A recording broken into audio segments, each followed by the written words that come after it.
직장 또는 내 주변에서 사이코패스를 감별하고 피해를 보지 않는 방법에 대해서 알려드립니다. 사이코패스는 공감 능력이 부족하고 자신의 이익을 위해 타인을 조작하거나 해칠 수 있는 성향을 가진 사람들입니다. 이들은 매력적이고 똑똑해 보일 수 있지만 그들의 특징을 이해하고 대처 방법을 익히는 것이 중요합니다.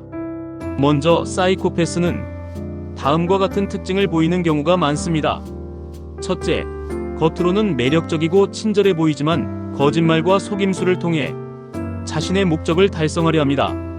둘째, 자신의 잘못을 인정하지 않고 다른 사람에게 책임을 떠넘기며 타인의 감정을 조작해 유리한 상황을 만들어냅니다. 마지막으로 충동적이거나 계획적이지만 윤리적 기준을 무시하고 규칙을 어기는 행동을 자주 보입니다.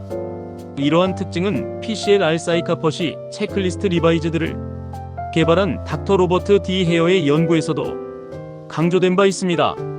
그는 사이코패스가 병적 거짓말, 공감 부족, 그리고 충동성을 주요 특성으로 가진다고 설명했습니다. 이들을 감별하려면 몇 가지 단서를 관찰해야 합니다. 과장된 이야기나 허풍, 타인에 대한 끊임없는 비난, 그리고 감정 표현의 일관성 부족 등이 눈에 띄는 경우 주의해야 합니다. 또한 법과 윤리를 무시하는 행동을 자주 보이거나 주변 사람들이 그 사람에 대해 불편함이나 피해를 호소한다면 추가적인 의심이 필요합니다.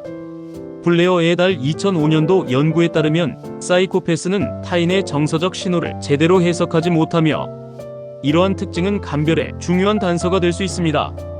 사이코패스와의 상호작용에서 피해를 최소화하기 위한 방법도 있습니다. 우선 의심스러운 사람과의 관계를 가능한 한 최소화하고 사적인 정보를 공유하지 않는 것이 중요합니다. 감정적으로 휘둘리지 않도록 냉철하게 대처하며 자신의 한계를 분명히 하여 부당한 요구를 거절해야 합니다. 특히 문제가 되는 행동이 발생하면 이를 기록해두는 것도 좋은 전략입니다. 심각한 경우에는 상사나 인사팀 그리고 전문가와 상담하는 것이 필요합니다.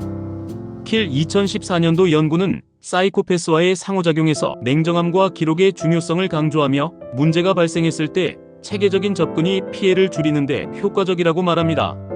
직장에서 사이코패스적 행동을 보이는 사람과 대처하기 위해서는 체계적인 접근이 필요합니다.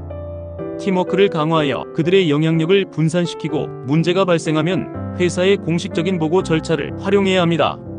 이와 함께 직접적인 대립을 피하고 객관적인 관점에서 상황을 관찰하며 판단하는 것이 중요합니다. 바비액 앤드 헤어 2006의 연구에서는 직장 내 사이코패스의 영향력을 줄이기 위해 협력과 객관적 대응이 핵심이라고 지적합니다.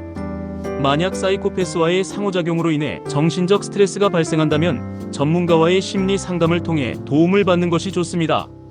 필요하다면 법률 전문가와의 상담을 통해 자신의 권리를 보호하고 믿을 수 있는 친구, 가족, 동료들과의 대화를 통해 감정적 지지를 받는 것도 중요합니다. 사이코패스는 누구에게나 나타날 수 있는 존재이지만 그들의 행동을 이해하고 경계하는 것으로 피해를 줄일 수 있습니다. 자신을 지키는 방법을 숙지하고 냉철하게 대처하는 것이 가장 중요한 대처 전략입니다.